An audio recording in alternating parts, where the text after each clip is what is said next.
Evladımı göreceğim için pek mutluyum. Maşallah evladım, maşallah. Babası saraydan sürgüne götürülürken 8 yaşındaki Şehzade Nurettin Efendi o hengamede fesini kaybetmiş, kafileye yetişememişti. Osmanlı hanedanında ikiz doğuma nadir rastlanır. Bunlardan sonuncusu Sultan II. Abdülhamid'in ikiz şehzadeleri Ahmet Nurettin ve Mehmet Bedrettin Efendilerdir. Bu ikizler padişahın ileri yaşında güzelliğiyle meşhur Abhaz Prensi Behice İkbal'den 1901 senesinde dünyaya gelmişti. Padişah oğullarına genç yaşta vefat eden biraderlerinin isimlerini koymuştu. Aman nazar değmesin.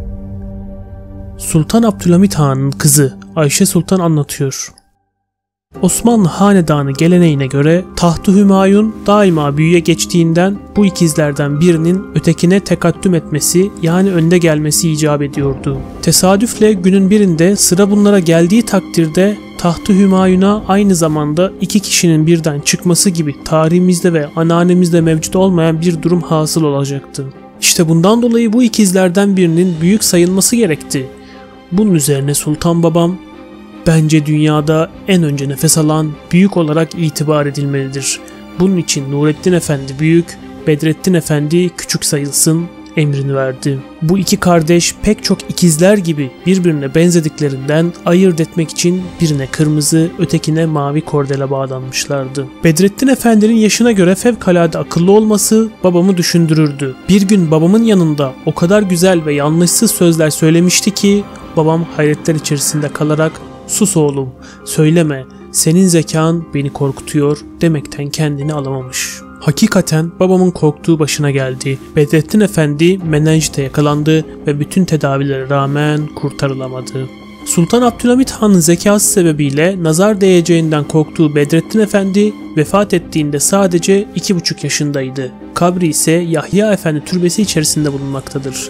Bu hadise Behice İkbal'in sinirlerini çok bozdu.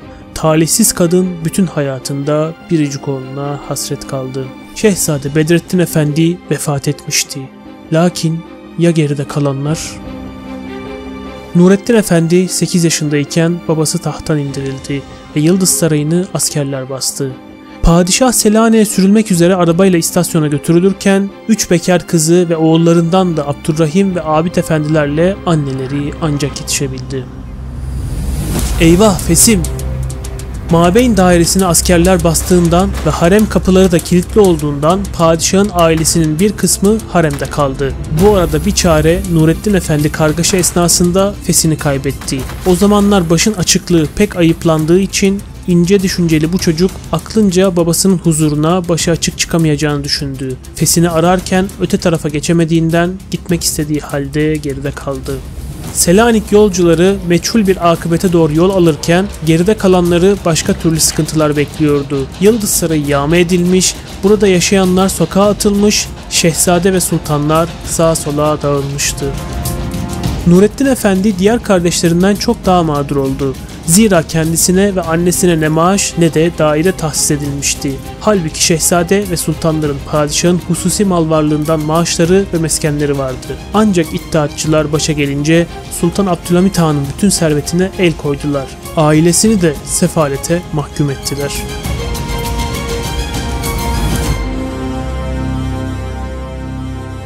Sefarete sığınan sultan.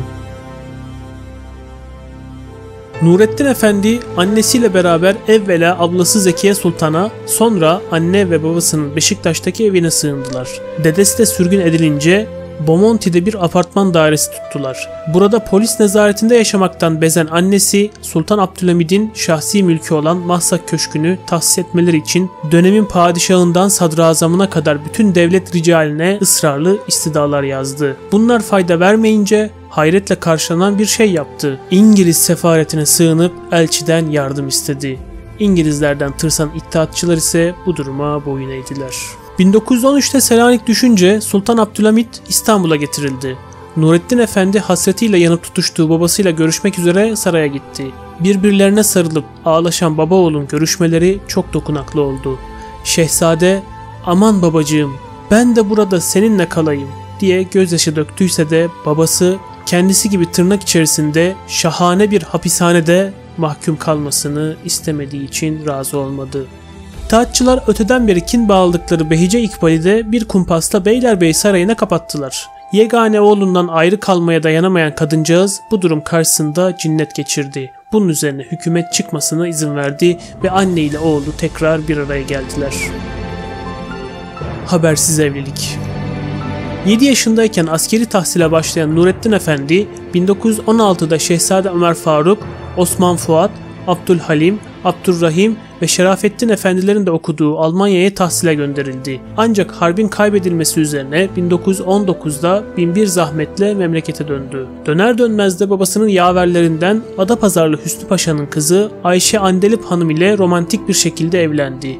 Olay ise şöyle aktarılır. Zevci gibi ikiz doğmuş olan 17 yaşındaki Andelip Hanım o sıralar yüksek tabaka hanımlarının yaptığı gibi sivil yardım müessesesi olan Hilale Ahmer'e yani Kızılay'a Yıldız Parkı'nda ihane kumbarası gezdiriyordu. Aslında bu durum Kuvayi Milliye menfaatine yaptığı bir şeydi. Derken ağabeyinin bir zabit arkadaşını yanında tanımadığı başka bir zabitle yan yana yürürken gördü. Önlerine gitti. Yakalarına rozet takıp kumbarayı sallayarak ihane talep etti. O tanımadığı zabit Nurettin Efendi'ydi. İkisi de bir an göz göze geldiler ve birbirlerini belki de o anda beğendiler. Şehzade bunun üzerine kızın kim olduğunu öğrendi ve hemen talip oldu. Lakin bu izdivacı hükümet tasvip etmedi. Ancak Nurettin Efendi bu duruma aldırış etmedi ve Maslak Köşkü'nde herkesten habersiz beğendiği kızla evlendi. Şehzade ne iş yapabilir? Bu olanlardan birkaç sene sonra halifelik kaldırılıp hanedan sürgün edilince Nurettin Efendi süvari mülazımı yani üsteğmeni rütbesindeyken zevcesi Velelası Halil Bey ile beraber 23 yaşında sürgüne çıktı. Ardından annesi ve Andelip Hanım'ın biraderi Celal Bey de mecbur olmadıkları halde Napoli'deki şehzadenin yanına gittiler. Paraları bitince annesinin veya zevcesinin mücevherlerini satarak geçindiler. Behice İkbal'in annesi zaman zaman cüzi de olsa para göndermekteydi. Geçim darlığı zaten yapısı gereği hassas olan şehzadeyi iyice yıprattı. Annesini Napoli'de Celal Bey'e emanet edip çalışmak üzere Paris'e ablası Şadiye Sultan'ın yanına gitti. Ancak burada münasip bir iş bulamadı. Harbiye'yi bitiren ve mesleği askerlik olan bir Osmanlı şehzadesi ne iş yapabilirdi? Öncesinde geliştirdiği yeteneklerinden ötürü kardeşleri gibi kafelerde 3-5 kuruşa piyano ve davul çalarak geçimini sürdürdü.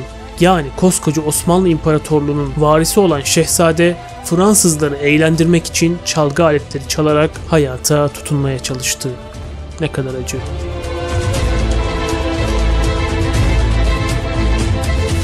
Son durak kabir. Hayatı böyle geçim derdiyle geçerken 2. Cihan Harbi patlak verdi. Böylelikle hayatı daha da zorlaştı.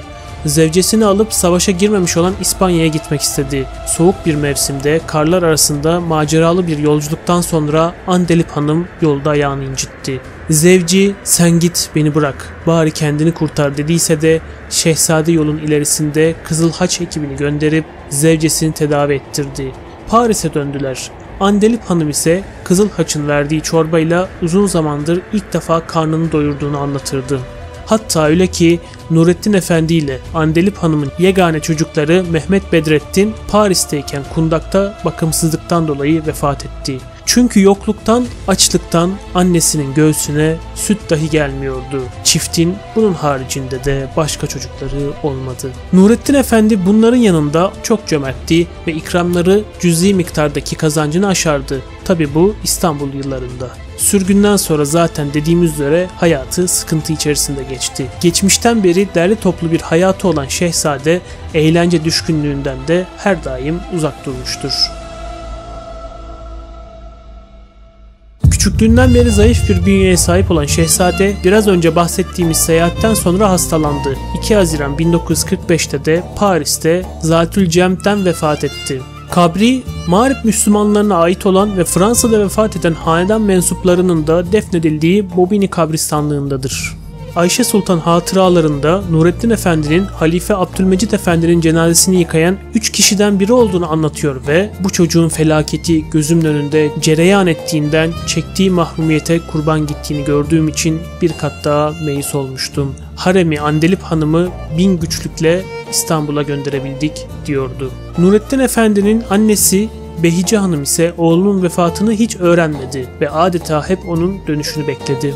Kabir taşında Paz Ahmet Nurettin, Fiiz Sultan Abdülhamit yazar. Kabrin ayak taşında da sadece Fatiha yazısı okunmaktadır. Yan yatmış ve harap olmakla beraber yanı başındaki biraderi Abdurrahim Efendi'nin dümdüz olmuş ve şahidesinin yarısı kırılmış mezarından ise daha iyi vaziyettedir. Kabristanın yanında bir mescit ve küçük bir tekke vardır.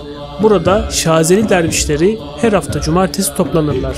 Böylelikle hayatı hep sıkıntılarla geçmiş olan Şehzade Nurettin Efendi burada zikir seslerini dinleyerek Allahu Teala'nın izniyle kabrinde istirahat etmektedir.